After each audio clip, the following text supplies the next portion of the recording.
তাহলে তুই কিন্তু ড্রয়িং থেকে এখানে আসবি। জামাটা মনে হয় যেন বস্তা দিয়ে বার করা, এমন ডিজাইন জামার।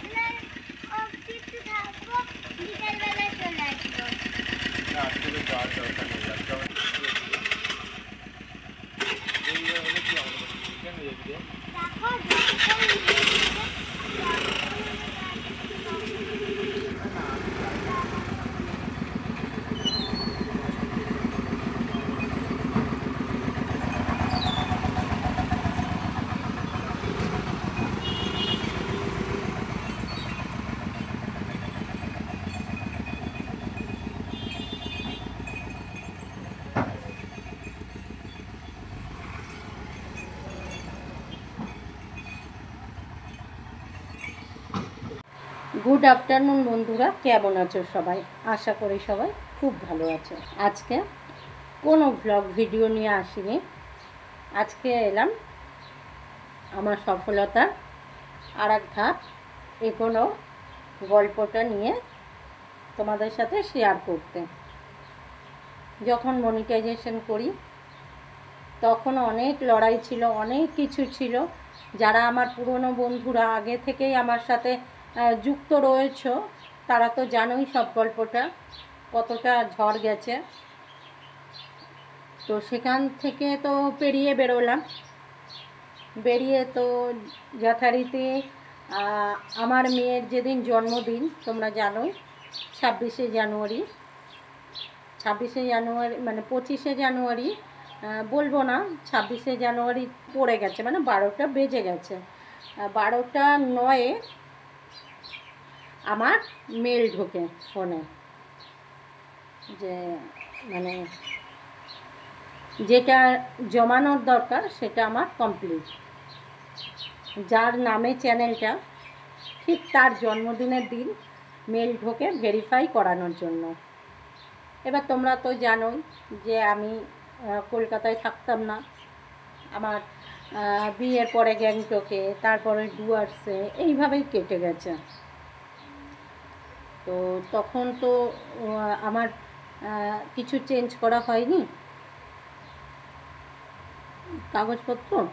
তো সেই জন্য যখন আমাকে ভেরিফাই করতে দেয় তা আমি কিছুদিন ওয়েট করেছিলাম যে আমার কিছু কাগজপত্রে একটু চেঞ্জের দরকার আছে, সেগুলো করব।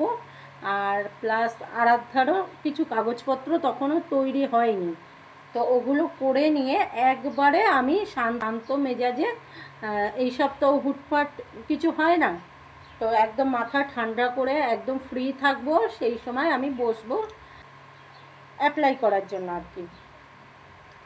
এবার কি হলো, মানে কাগজপত্রগুলো তৈরি করতে করতে অনেকটা লেট হয়ে গেল, অনেকটা সময় চলে গেছে। তো আমি কিন্তু জানতাম না যে এর একটা মানে দিন থাকে, যে এই দিন থেকে এই দিনের মধ্যে করা হয়, মানে করে ফেলতে হবে আর কি অ্যাপ্লাইটা। এটা আমি জানতাম না।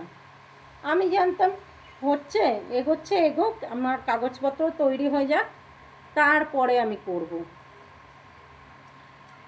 ব্যাস ভেবে তো আমি বসলাম। ঠিক 12ই মার্চ আমার সন্ধে 6:45 থেকে 7টা আমার, তোমরা তো জানোই যে আমি সেলাই করি, তো আমার একদিন যাবে, তো আমাকে রাতের মধ্যে করে দিয়ে আসতে হবে ব্লাউজগুলো। তো আমি দিতে গেছি, ফোন আমি বাড়িতেই রেখে গেছি, ফোন নিয়ে যাইনি। তো এসে দেখছি একটা মেল ঢুকেছে, আর সেদিনকে আমি ভিডিও ছেড়েছি দুপুরে, তখনও পর্যন্ত মনিটাইজেশন অন। আমার দেখছি মেল, মানে মেল ঢুকেছে, আর আমার না মেল ঢুকলে আমি কী করি আগে চেক করি। তো মেলটাকে চেক করে দেখছি যে আমার মনি বাতিল হয়ে গেছে, কারণ বুঝতে পারছি না। তোমরা পাশে ছিলে বলে আমার কিন্তু এই জিনিসটা আমি হাতে পেয়েছি। যাই হোক, এটা তোমরা ছিলে, আর দুজন ছিল, তোমরা তো জানোই যে আমরা 3 বন্ধু, মানে আমাদের 3 জনের রিলেশনটা হচ্ছে এমন পিওর সাথে কিন্তু আমাদের খুব একটা কোনো রকম মানে রাগারাগি কিচ্ছু হয় না, কিন্তু আমার আর স্বপ্নার রিলেশনটা হচ্ছে সেই ছোট্টবেলায় স্কুলের বন্ধুর মতো। সামনে থাকলে মানে আমরা মারামারিও করতাম, এরকম একটা ব্যাপার। আমাদের প্রচুর অশান্তি হয়, প্রচুর। আমাদের কথা বলাও বন্ধ হয়ে যায়, কি ব্যাপার। তো প্রথমে পিউকে জানালাম, তারপরে স্বপ্নাকে জানালাম। তখন যখন চ্যানেলটা দেখলাম যে মনি বাতিল হয়ে গেছে, আমার মাথার উপরে জাস্ট মনে হলো আকাশটা ভেঙে পড়লো। প্রথমে ভাবতাম বেশি জমে না, দূর সময় দিতে পারি না, সংসারের কাজে এত ব্যস্ত, মানে ভিডিও করার সময় পাই না, থাক চ্যানেলের মতো আছে, থাক, কখনো ইচ্ছে হলে একটা দুটো ভিডিও ছাড়বো, এইভাবেই চলুক। কিন্তু বলে না, যে কোনো কিছুর মধ্যে যখন নিজেকে ইনভলভ করবে না, প্রচণ্ড পরিমাণে ভালোবাসা জন্মে যায়। আমার চ্যানেলটা আমি এর আগেও তোমাদের বলেছি যে আমার আর একটা সন্তান, যেমন আমার মেয়ে তেমন চ্যানেলটাও আমার আর একটা সন্তান। আমার মেয়েকে যেমন আমি একদম ছোট থেকে বড় করেছি, করছি এখনও। আমার চ্যানেলটাও তো শূন্য থেকেই হয়েছে 8,000, তাই না? যদিও পুরোটাই কিন্তু তোমাদের সাপোর্ট ছাড়া আমার সম্ভব হতো না। আর এখানে আমি কারোর নাম নেবই না, তার কারণ আমাকে প্রচুর লোকে হেল্প করেছে। এই অবধি আমি যে পৌঁছতে পেরেছি, এই যে কাগজটা আমি হাতে পেয়েছি, এর পিছনে কিন্তু প্রচুর প্রচুর লোক আমার পাশে ছিল বলে আজকে কিন্তু আমি এটা হাতে পেয়েছি। যখন মনিটা চলে গেল না, আমি জাস্ট পুরো দিশেহারা, মানে কি করব কোনো দিশা পাচ্ছি না আমি সেই সময়। আর বড় কথা, অপমান ছিল। অনেক লোকে অনেক বাজে ইঙ্গিত করেছে আমাকে নিয়ে। আজকে যে দিদিভাইরা বলো বা যে দাদা ভাইরা আমার ভিডিওগুলো দেখো বা আমার লাইভে একটা সময় এসেছো, একটা মানুষ বলতে পারবে যে আমার খারাপ কিছু দেখতে পেয়েছো? আমি কখনো বাজেভাবেও কোনো দিন লাইভে বসিনি বা লাইভ করিনি, বা ভিডিও আজ অবধি আমি কিন্তু কোনো বাজেভাবে করি না। পিউ, স্বপ্না, যাদের সাথে আমি এত মানে ঘন্টার পর ঘন্টা ফোনে কথা বলতাম, মানে কি বলবো, আমাদের কখন 1 ঘন্টা 1.5 ঘন্টা হয়ে যায় আমরা বুঝতে পারি না, আমরা ফোনে কথা বলেই যাই। সেখানে 5 মিনিট ওদের সাথে আমি কথা বলিনি। আর এই যে সমস্যাটা আমার হয়েছিল, মনি বাতিল হয়ে গেছিল, ফেরত পাবো কি না এটাও কিন্তু জানতাম না, যে আমি আবার ফেরত পাবো কি না। ছেড়েই দিয়েছিলাম আশা, ভেবেছিলাম যদি নিজের কোনো কিছু দিয়ে আর না ফেরত আনতে পারি, আর কখনো করব না, আর চালাবো না, চ্যানেল বন্ধ, এই অবধি থাক। যাই হোক, স্বপ্নার সাথে পিউর সাথে অনেকক্ষণ বাদে কথা হলো ফোনে। আর এইটা একমাত্র আমার, এটার থেকেও বড় হচ্ছে আমার মনিটা ফিরিয়ে আনতে পেরেছে একমাত্র স্বপ্নার ছেলে, যার কথা না বললে খুব অন্যায় করা হবে। ও আমাকে বলেছে কিছু হয়নি, সব ফেরত আসবে, তুমি আবার ভেরিফাই করাও, সব ফেরত আসবে। কিন্তু সে নিজেও জানতো না যে আদৌ সে ফেরত আনতে পারবে কি না। ও কিন্তু রিস্ক নিয়ে নেমে গেছে। ও কিন্তু খুব বড় নয়, খুব ছোট, অনেক ছোট। বলছে ও নিজেও কিন্তু জানতো না যে ও আমার এটা আর ফেরত আনতে পারবে কি না। আমাকে বললো, আন্টি তুমি নিয়ে বসো, তো ভেরিফাই করিয়ে দাও, নিয়ে দেখি। অ্যাপ্লাই করলাম, সাকসেসফুল এটার জন্য। কিন্তু সাকসেসফুল তো দেখিয়েছে, মনই তো আর ফেরে না। দুঃখও লাগছে, বারে বারে খুলে দেখছি আর চোখ থেকে অঝোরে জল পড়ছে, আর সমানে ওরা আমার সাথে ফোনে। পিউ যে তাড়াতাড়ি শুয়ে পড়ে সেও কত রাত অবধি আমার সাথে ফোনে, মানে আমার তো তখন আর আমি নিজের মধ্যে নেই। তো তারপরে যখন রাত 11:30 বাজে, আমি না খেয়ে থাকি, না ঘুমিয়ে থাকি, কোনো সমস্যা নেই, কিন্তু আমার বাচ্চাটাকে তো খাওয়াতে হবে, ওকে তো ঘুম পাড়াতে হবে। ও ও ও গিয়ে ঠাকুরের কাছে এইভাবে বসে রয়েছে, আমার মার এত কষ্টের জিনিস ফিরিয়ে দাও। আজও বলতে গেলে চোখে জল চলে আসে।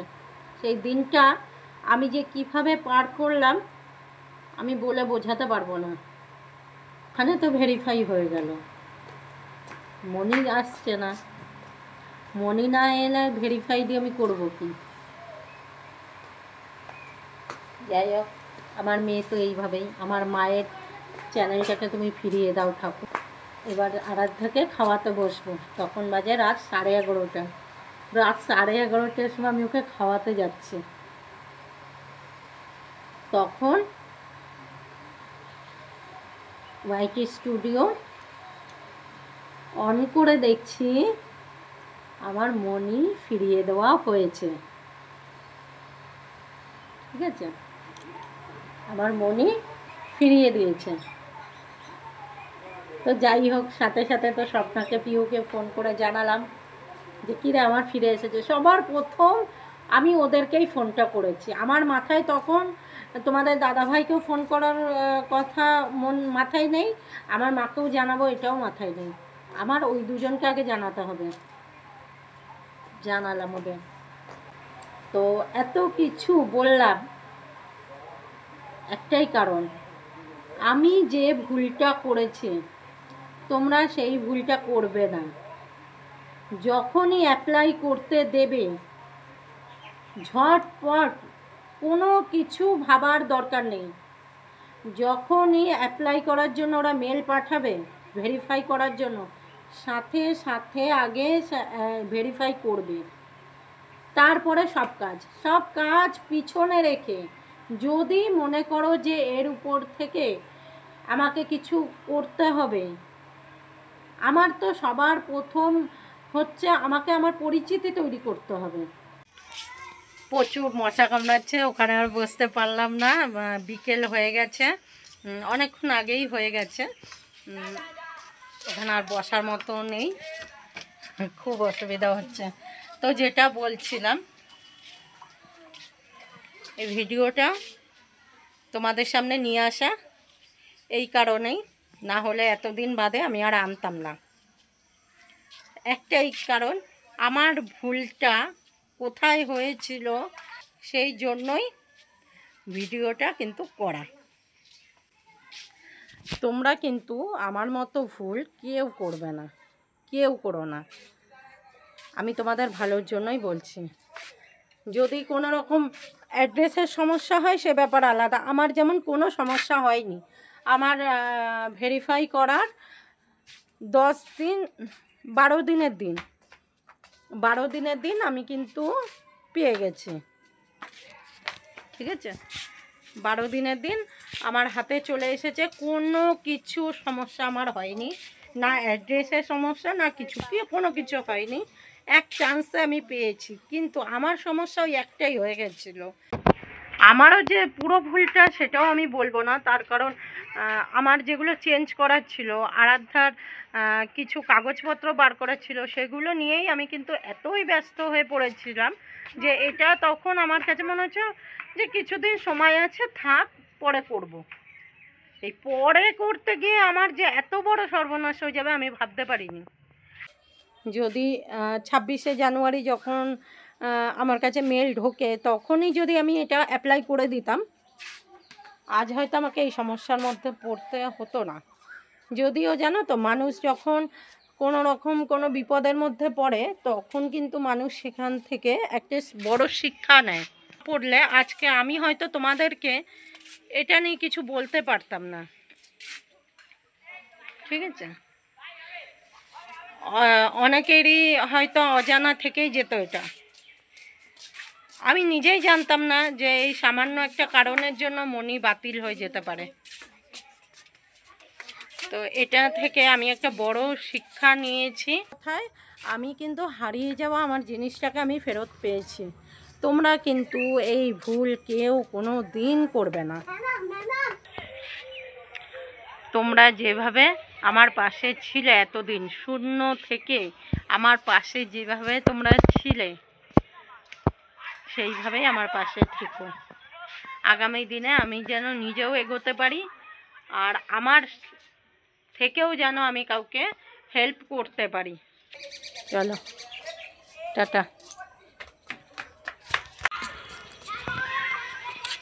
আর তুমি একটু বলে দাও তো, গুগল অ্যাডসেন্সটা পেয়ে তুমি কতটা খুশি হয়েছো? অনেকটা খুশি। অনেকটা খুশি হয়ে গেছো? হ্যাঁ। আর তুমি কিরমভাবে ঠাকুরের কাছে প্রে করছিলে?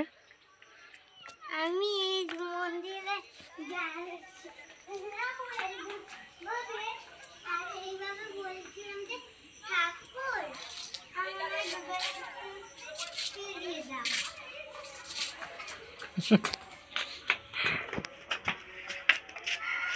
বলছি ঠাকুর আমার মায়ের গুগল অ্যাক্সেসটা ফিরিয়ে দাও, আর সেটা আমার আর ঠাকুর তো শুনে নিয়েছে না? হ্যাঁ, আর তাই তো আমি অনেক খুশি।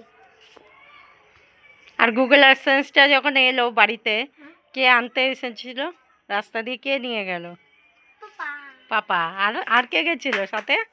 আমি। হ্যাঁ হ্যাঁ।